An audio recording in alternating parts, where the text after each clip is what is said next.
উত্তরায় বিমান বিধ্বস্তে নিহত ১৯, দগ্ধ ও আহত শতাধিক।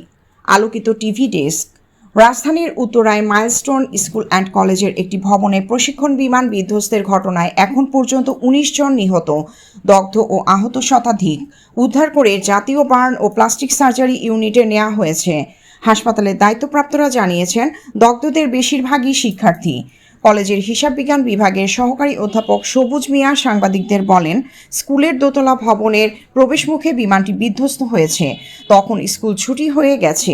কিছু শিক্ষার্থী বের হয়ে গেলেও অনেকে ভেতরেই ছিল।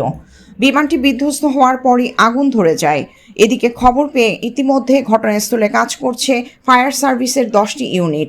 সেই সঙ্গে উদ্ধার তৎপরতা ও আইনশৃঙ্খলা রক্ষায় যোগ দিয়েছে 2 প্লাটুন বিজিবি। দুপুর 1:22 দিকে ঘটনাস্থলে পৌঁছায় ফায়ার সার্ভিসের প্রথম ইউনিট। বর্তমানে উত্তরা, টঙ্গী, পল্লবী, কুর্মিটোলা, মিরপুর ও পূর্বাচল ফায়ার স্টেশনের 10টি ইউনিট কাজ করছে।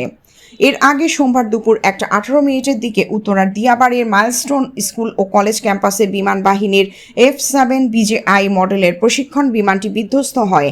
আছড়ে পড়ার সঙ্গে সঙ্গে বিমানটিতে আগুন ধরে যায়। বিমানে ছিলেন ফ্লাইট লেফটেন্যান্ট তৌকির।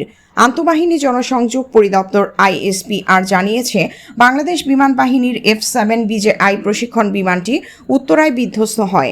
বিমানটি দুপুর 1:06 উড্ডয়ন করেছিল। এর 12 মিনিটের মাথায় 1:18 উত্তরার মাইলস্টোন স্কুল ও কলেজ ক্যাম্পাসে বিমানটি বিধ্বস্ত হয়। অন্যদিকে ঘটনাস্থলে সেনাবাহিনীর পাশাপাশি ফায়ার সার্ভিস ও বিজিবি সহ আইনশৃঙ্খলা বাহিনীর সদস্যরা উদ্ধার কাজ চালাচ্ছেন। প্রিয়াঙ্কা মল্লিক, আলোকিত টিভি নিউজ ডেস্ক, ঢাকা।